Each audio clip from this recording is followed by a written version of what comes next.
not every check in your spirit, I sense the spirit is actually the spirit of God. It could be a different spirit. You got to be really careful.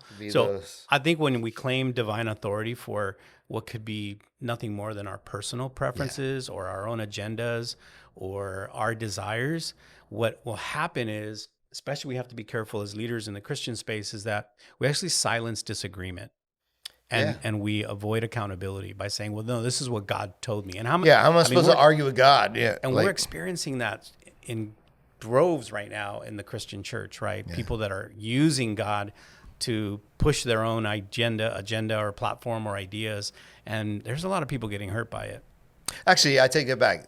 I can argue with God in the sense of I can go back to a scripture and go, well, no, let's wrestle with this as you and I engage it and go, hey, you're saying that this is from God, but his word says this. And that's the place of truth that as believers we should be wrestling with. But yeah, I mean, spiritual discernment should always be based in humility for sure.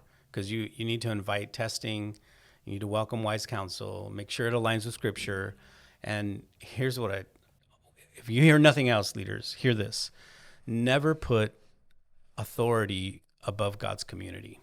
Never put your authority above God's community, because there is no way God is asking you to hurt all these people that are following for his glory, or for yours especially.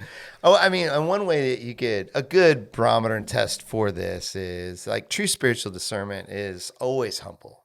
Mm-hmm. There's a humility in that, and it invites testing, it invites questions, it welcomes wise counsel, it aligns with scripture.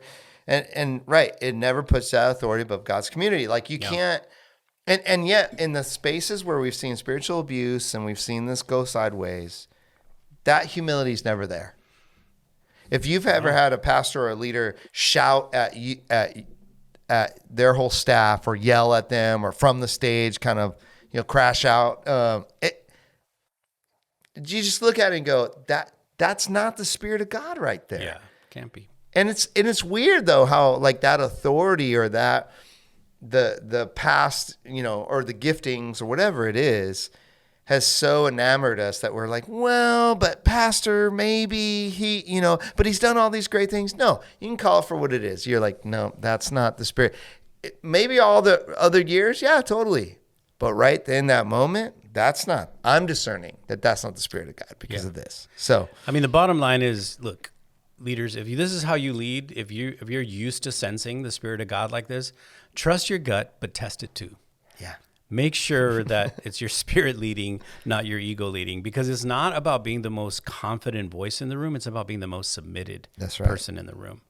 So don't dismiss your gut, develop it, sharpen it, invite wisdom, feedback, scripture, and you'll see that you'll begin to develop that muscle and you'll be able to see more clearly.